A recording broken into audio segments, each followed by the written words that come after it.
Hi everyone. Right, okay, I've just had some microphone issues by the looks of it. I've just noticed a load of hands going up and everything, so I've just reset my microphone. So I'm going to begin again.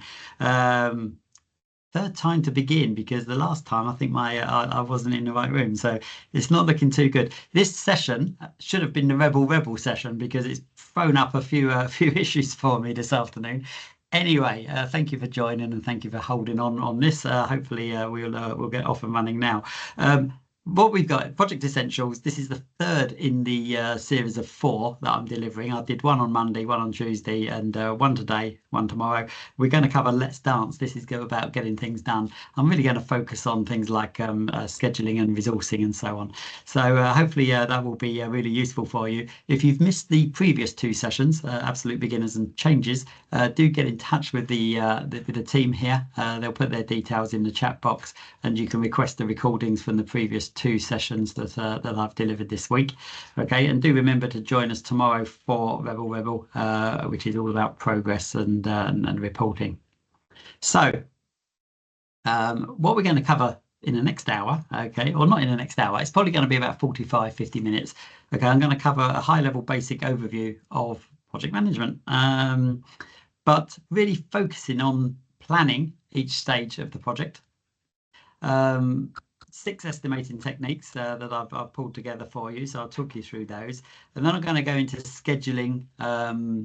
I'm going to talk through a critical path analysis, and I'm not going to do that using a software tool. I'm going to do it using my magic pen on the screen, so you can see how that all works. And then we can put that all into like a bar chart, Gantt chart, and then we can resource it, look at some resource smoothing and resource leveling, and then finally get all that approved. Okay, so it's very much about planning today and getting all that done. So with planning, what we do is within planning a project. Typically, I'm not going to use this slide too much. I'm going to draw on it. So hopefully you don't mind my my mad scruffy drawings. But essentially, what I do is I've got to make a plan for this period of time here. And what I typically do is I'd look at what I need to carry out, what activities I need to do. And this would be putting together what we call my project level plan. Okay, so it could well be anything from here up to, I don't know, sort of 1, 2, 3 years, whichever. Okay, now what I'm going to do, I'm not going to try and plan in detail this whole time. Okay, that's it's not possible, it's not desirable, things change along the way. So what I'm going to do is I'm going to identify management stages. The way I'm identifying management stages on my project level plan is I take a look at what's actually happening. Okay, so I work on an event-based mechanism, and then I identify where a key decision point would need to happen, and that would be my stage. So my first stage is there. Okay, change color on that one. I'll highlight it. That's my first stage. Okay. So what I'm going to do in response to that is I am going to do a more detailed level plan to get me from here to here. Okay. And I'm going to present it to to my sponsor or to my project board or to my governance board, and I'm going to say, hey, look, this is what I've just done. Okay, I've just finished setting this project up, but what I actually really need to do is I need to present you this plan, which is going to be a much more detailed level plan like this. These are the resources I need. This is what we're going to achieve. Can you sign off this plan to get me from here to here? Also, while we're at it, can you sign off the project plan that's going to get us from here to here? Okay, which is an in principle plan, if you like. And that's what I'll do. Okay, now when I'm putting together my project level plan, what I would have done is I would have identified where these key management stages are going to feature. Okay, this is based on events happening. So high level in principle plan for the project. And then as I approach each of the next stages, I will plan stage by stage. Okay, so different levels of plan, different levels of detail, different levels of density in those plans. So let's clear that. Back to my diagram. Typically, you tend to find the end of stages would coincide with milestones. I've used a diamond there because that's usually the symbol that you find in a lot of software tools for milestones. So this would be the completion of a significant delivery point, or it might be you know, the signing of a key contract, for example. So we very much have a stop-go decision towards the end of each of those stages to decide whether we want to commit to the next stage. All the time understanding that the whole project has been planned at a high level. At the end of each of those stages, we would have a stop-go decision. Okay, and just to annotate my my diagram here, I'm having a stop-go decision here, stop-go decision here, here, here, and a final acceptance here. You'll see that I've got a sort of a yes/no decision there, and this may well be triggered because it may well be that what's happened is I've come along my project path. Okay, and I'm sort of looking like this, all very nice on the green, on the green line of progress. And then what then happens is something comes in. Okay, this may be an issue. Okay, but it may be that I need to escalate it. I need to ask the sponsor to see whether we've got more money or whether we're going to have more time or any more resources, and therefore that will be a yes/no decision that the sponsor is making. Okay. So rather than a decision at the end of a stage, it may well be that we have a decision in the middle of a stage, or during a stage, should I say. And that's usually due to exceptions. Okay. And if that's the case, we have to update the stage plan, we have to update the project plan, look at the overall business case, the risks, and so on. Okay. So that's the format of plans. We usually have 3 levels of plan within any project. We have the project level plan, stage level plan, and team level plans, you know, sort of towards the bottom end there. Okay. And then of course, throughout each of those plans, we would make sure that we have provision for reporting on what's happening. Okay, and this may be on like a monthly basis or a fortnightly basis.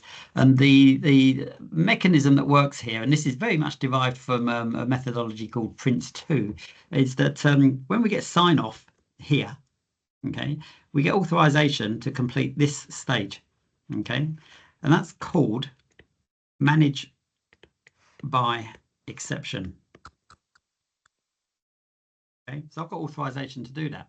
It means that if I don't get any issues at all, I can scrub that yes/no decision there. If I don't get any problems at all, and I operate within my authority, then I don't need to meet with the sponsor from here until this point here. Okay, because what I'm doing is I'm keeping them informed of progress through my reports, which is great. It saves the sponsor and the senior managers getting involved too often.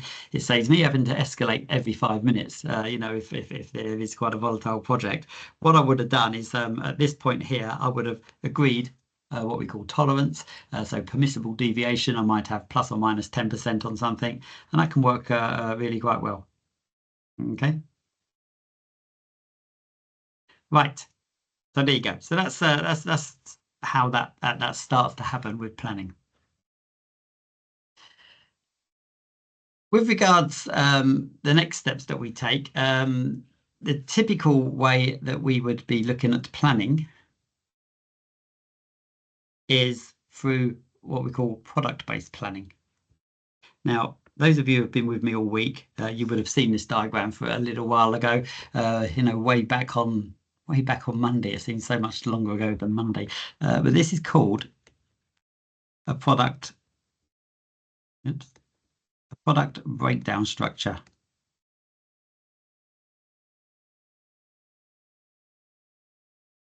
I don't know what's the matter with my pen. It seems to be playing up. Anyway, product breakdown structure. I'm not sure it's going to let me write structure. Structure. It's called a PBS. Okay. And this is identifying products outputs. Okay, which are the blue boxes that I've represented here. What I'll do is the green boxes are representing the quality, what each of these outputs, these products, these deliverables need to do. So what I'll do is I'll identify them by breaking them down. In session 2 yesterday, I did a breakdown structure of a training course. So, you know, you might want to watch that recording if you missed it and see how this product breakdown structure works. Yeah, it's really good. Helps identify everything that we need to deliver. What I can then do is I can then create these we call them product descriptions, the ones in green. Okay, and that will give me the criteria that we need to meet for those products.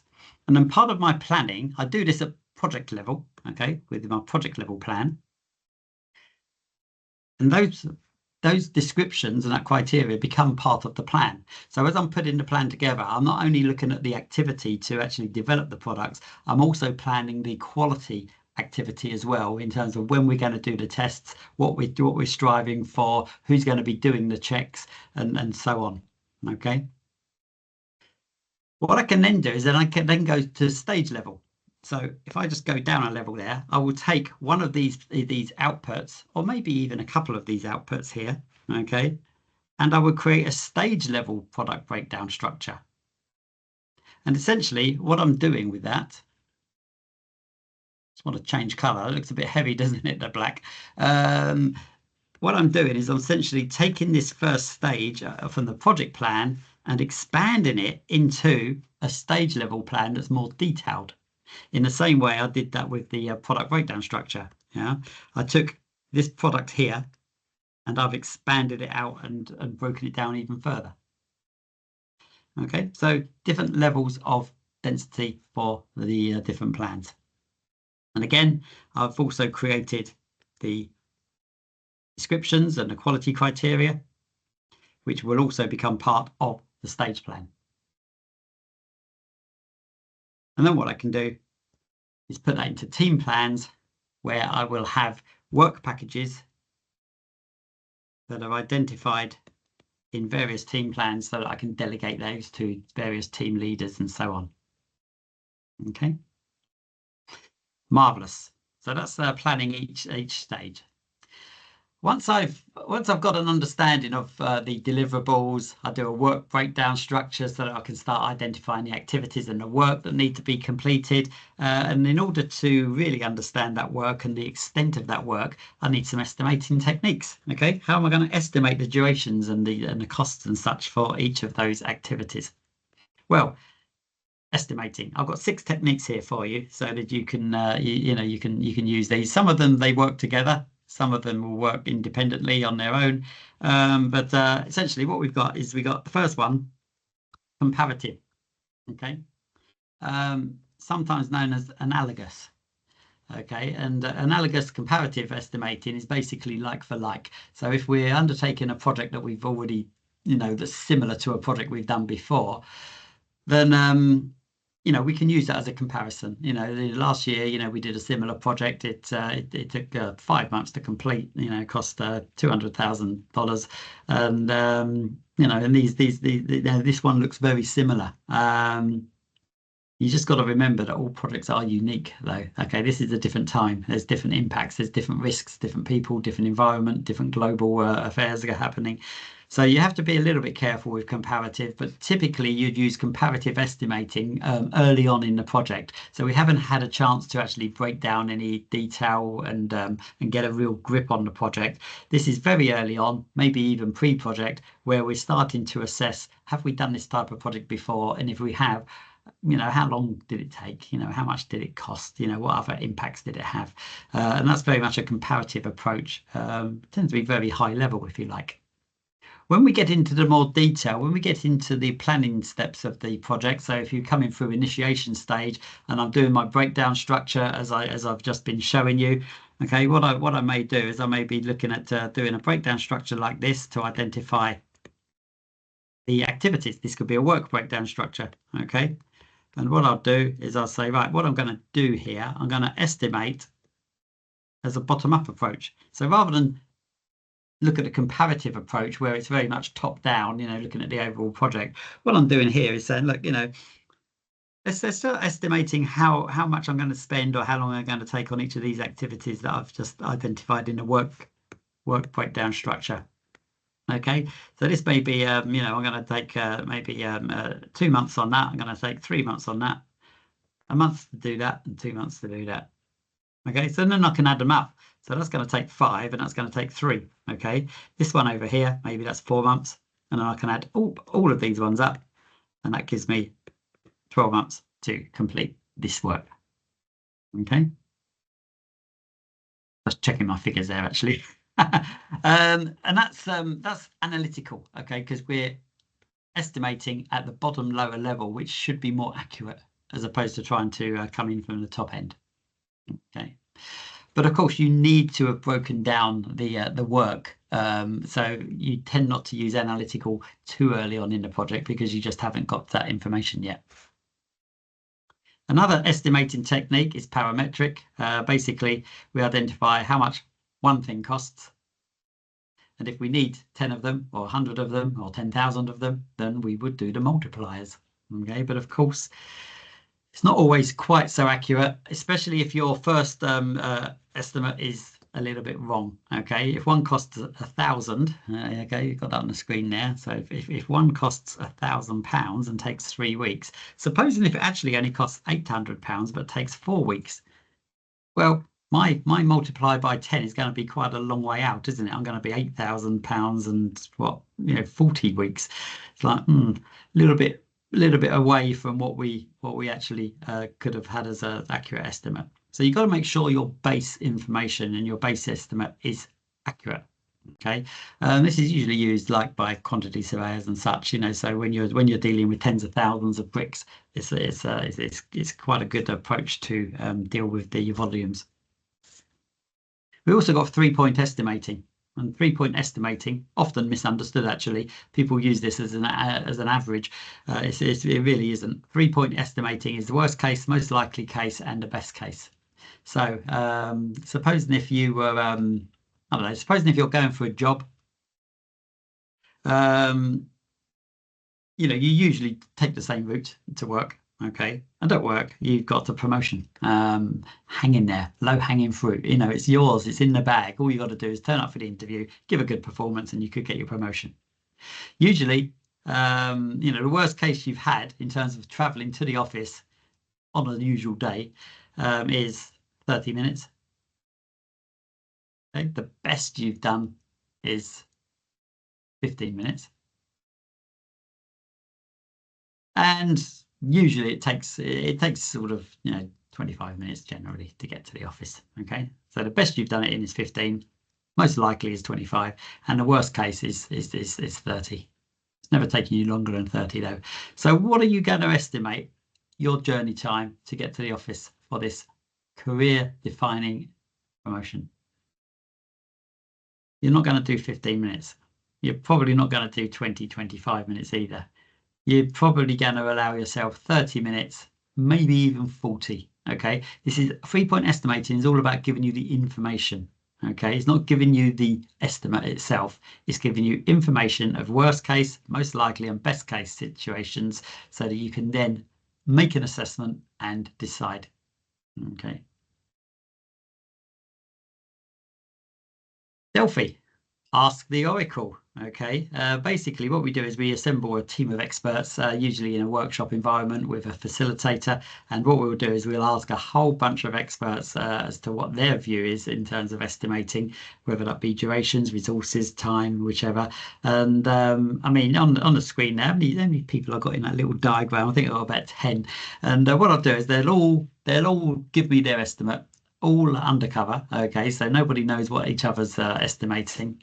And then what I would do is I'd bring them all together, aggregate them out, and then say, right, okay, then the general consensus, the aggregated estimate amongst the 10 of you is, I don't know, £10,000.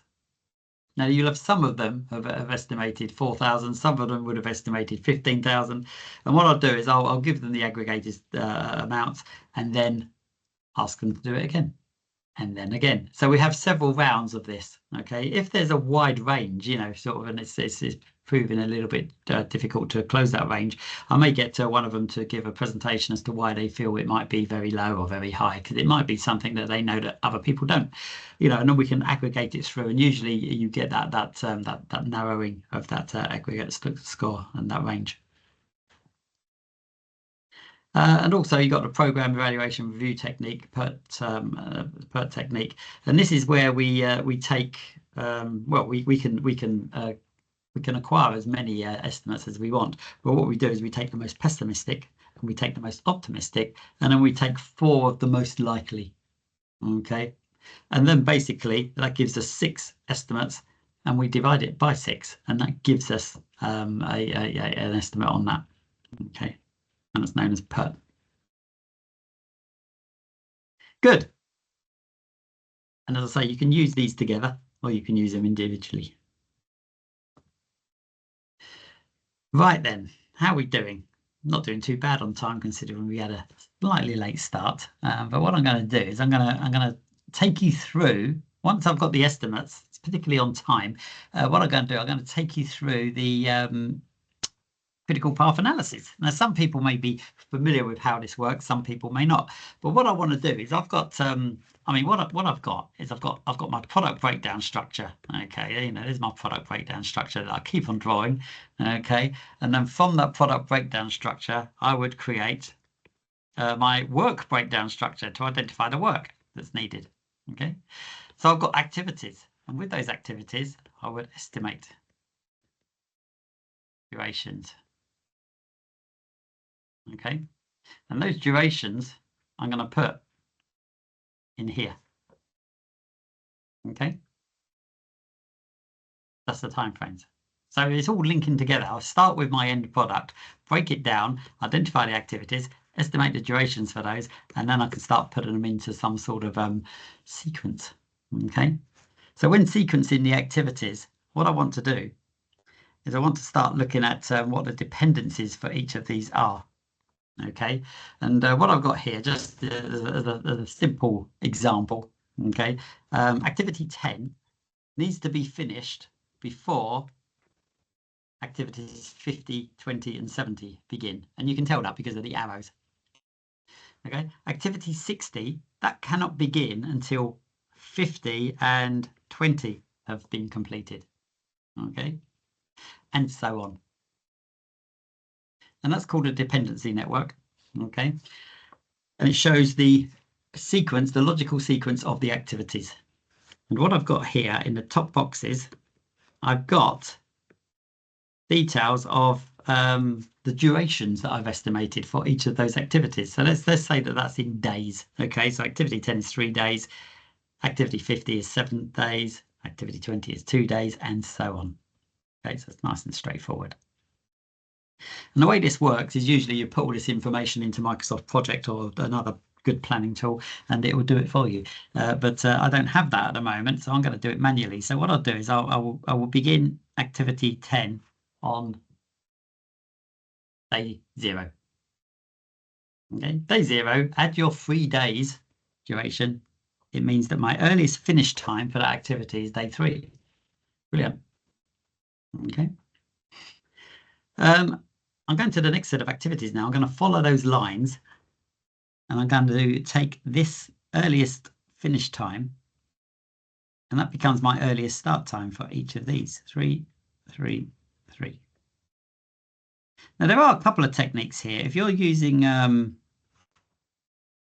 PMP, IPMA, Prince2, you take the 3 along. Okay, if you're using other methods like project planning and control and such, what you may do is you may make the next activity begin on day 4.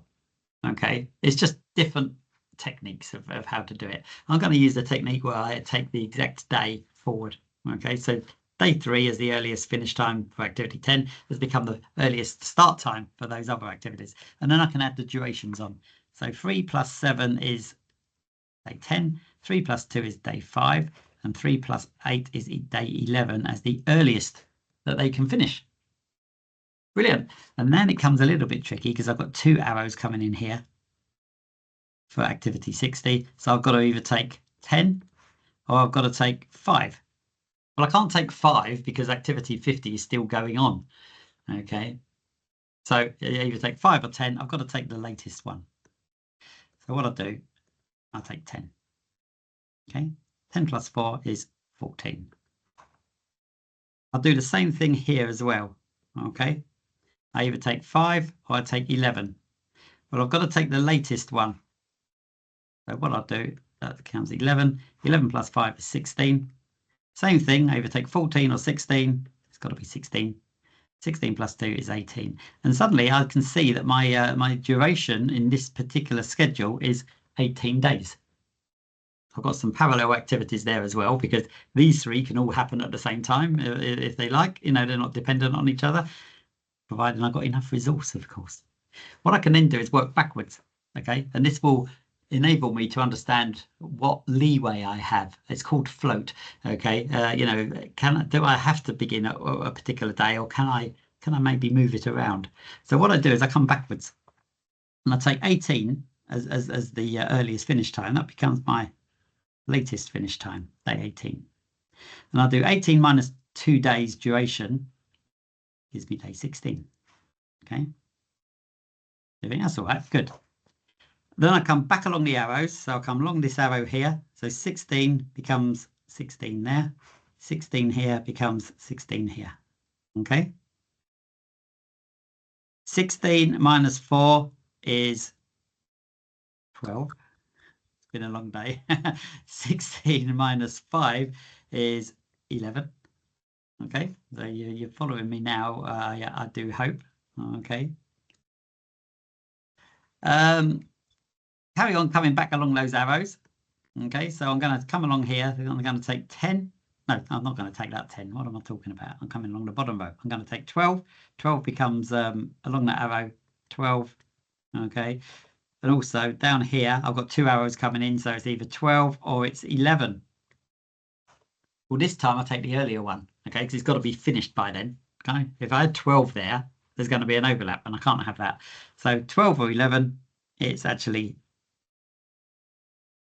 11. Okay. I'll take this 11 as well, because I'm coming down this arrow. 11. 11 minus 8 is 3. 11 minus 2 is 9. Struggling with basic maths here, guys. What's going on? Okay, that's all good. And I've got my final activity where I either take 3. Oh, I don't. Sorry. I keep going to the top. I take either. I haven't done it. That's why. Look, 12 minus 7 is 5. Right. Okay, so what I'm going to do is I'm going to either take 5, 9, or 3. Well, I'm going to do 3 because I've got to take the lowest. 3 minus 3 is 0.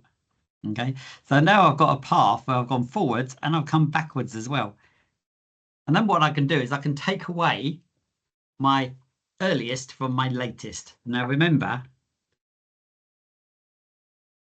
my earliest is on the top row and my latest is on the bottom row. Okay, earliest starts and latest start. So what I'll do is I'll subtract one from another.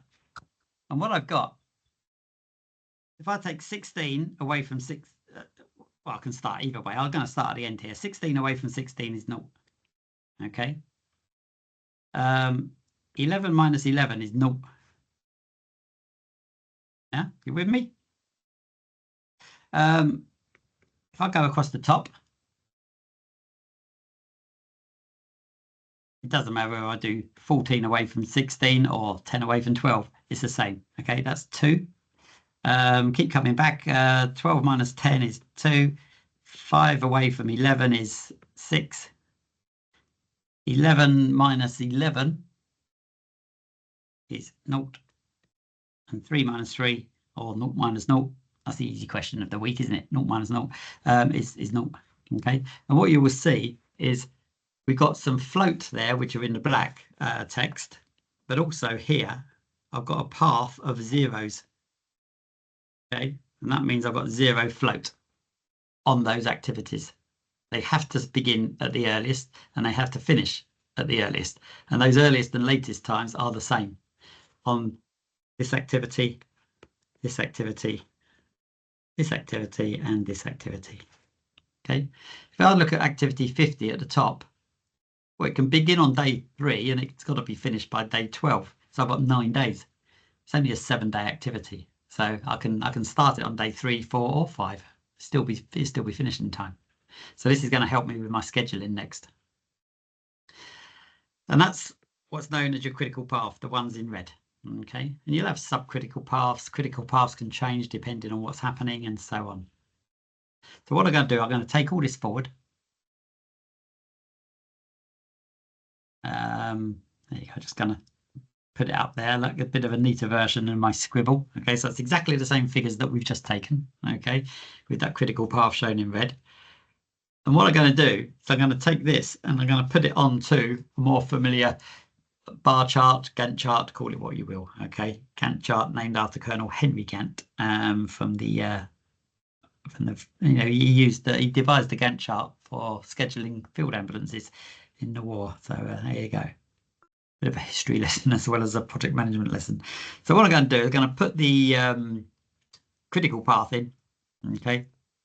First, you can see where that's coming from, and I'm literally just transposing that critical path analysis into a Gantt chart. Okay, so I've got the start dates and the finish dates on there.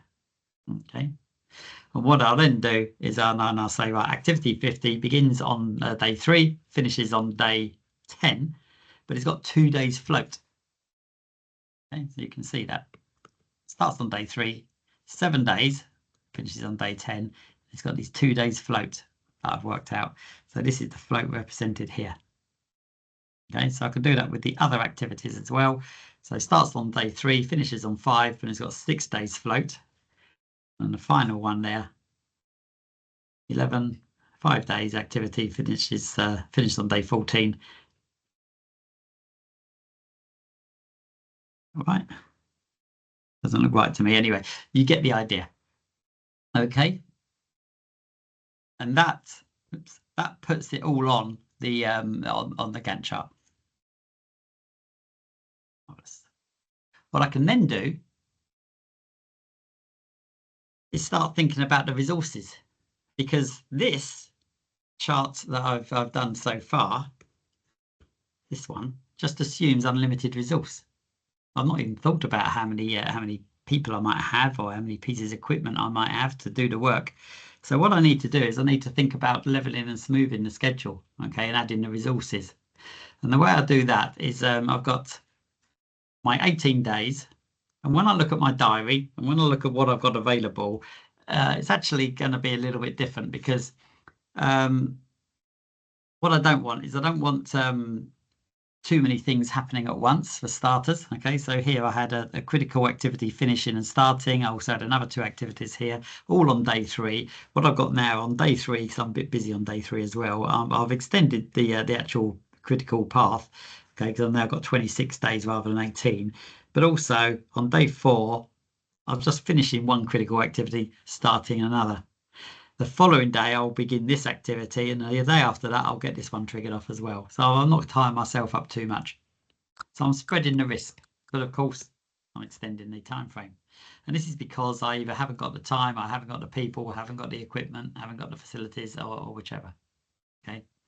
What I can then do is I can then take this. Okay.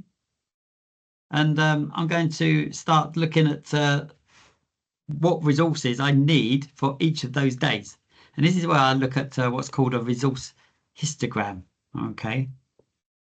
Yeah. So that's my schedule, 26 days that we've been looking at. I've put in a couple of stages as well, because I'm building this plan up nicely.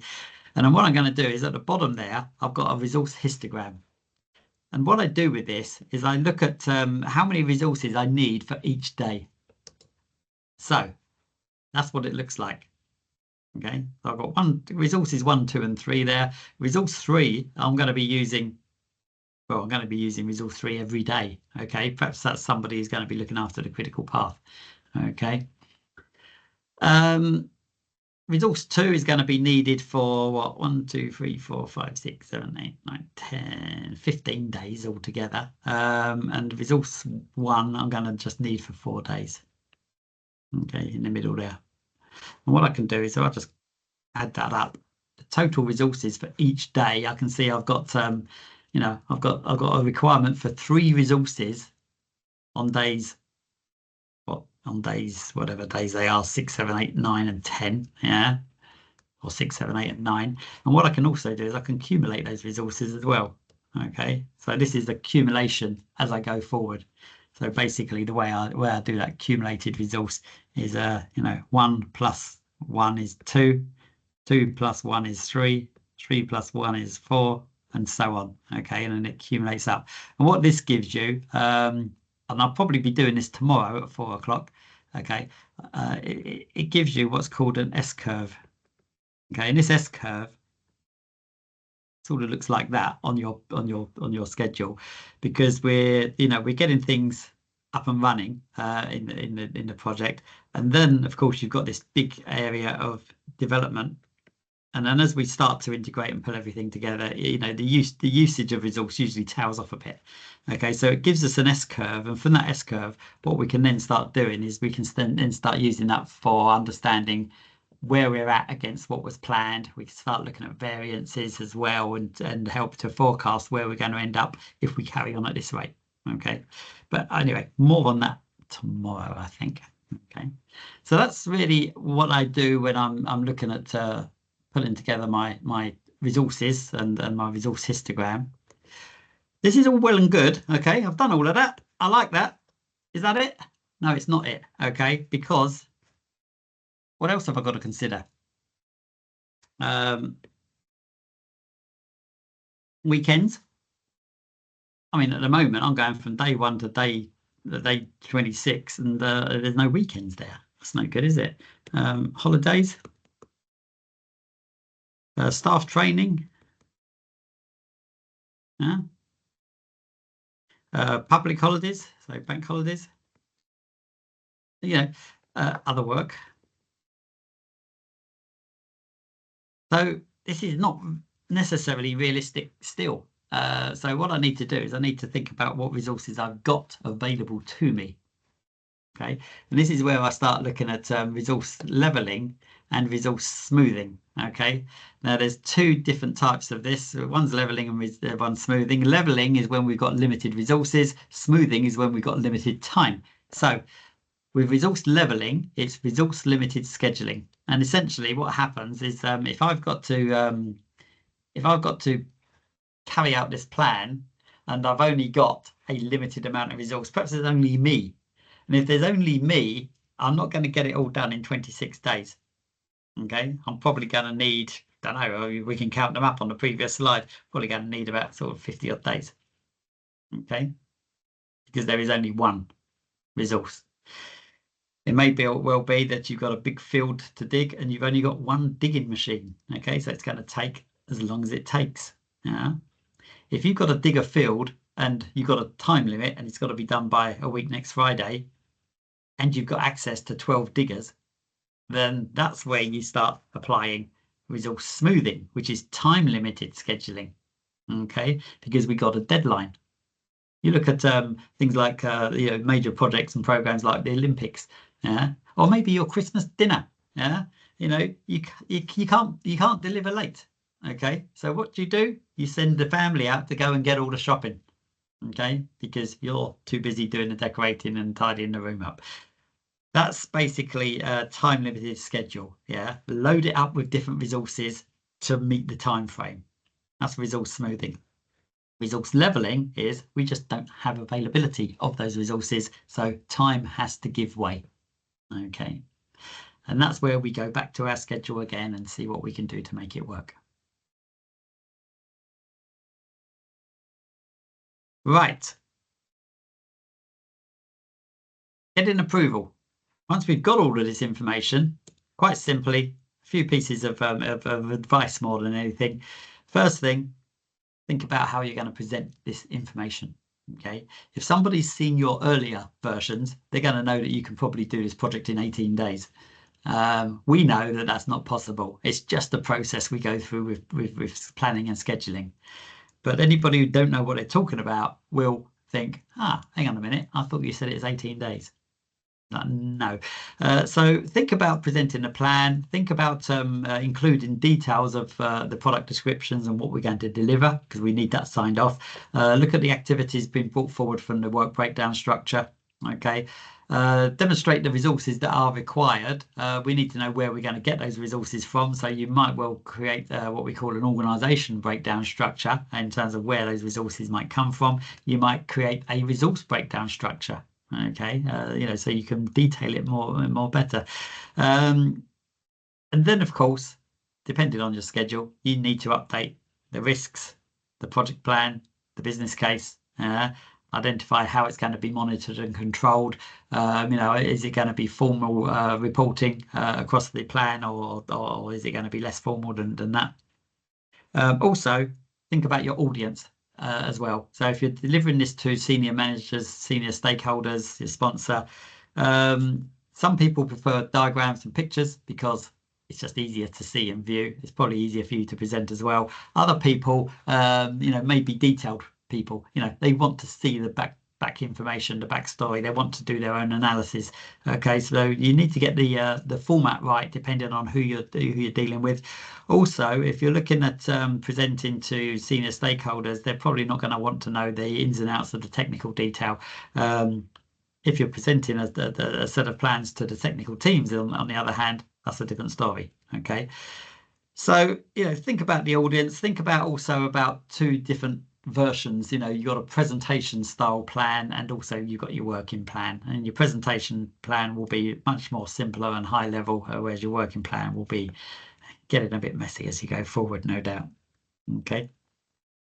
So there you go. So that's essentially what I've got for you today. I hope that's been useful, looking at those different aspects of putting plans together and getting action. The final approval, of course, with the approval, remember what you're doing, depending where you are in your project, you need to get the stage that you're finishing. You need to get that signed off, which means all of those products and outputs that you've delivered, they need to be accepted by the customer. So you're signing off, getting the previous stage signed off, and then what we're doing is we're presenting the resources that we need to carry out the next stage of work, and we're seeking firm commitment for that immediate stage coming up based on the timeframes, the costs, the people, the equipment, the materials, all of the resources we need, and a sign off of that plan in terms of how we're going to do it. Okay, and that's how that all works. Make sure things are documented, even if it's an informal environment that you're working on. Good. Okay then. Well, that's basically that. I think we've been putting some messages in the chat box by the looks of it about upcoming courses. If you want more information, our training courses go through all of the information I've been presenting this week, but to a much deeper level. What we do is we follow the syllabus for examinations and certification, of course, there's much more to it than what I've presented here. I go to a fairly good level on these quick slots, but come on one of these courses. They're really good. They're really great. They really are. They're always delivered with a smile on our face as well, so you're always going to be in safe hands. Okay. We've got virtual classroom like this. Forgot what it's called then for a minute. Where you've got a live presenter. Okay, you can ask questions and stuff, or you can go on demand and just get the recordings of another course. That's all good because it's in your own time, but it's nice to be able to clarify and ask questions and such. And also we've got the e-learning as well for all of these different topics. These are just a subset of these courses that we run. I think we've got sort of 2 or 3 dozen titles that we run, all certificated and all accredited. Okay.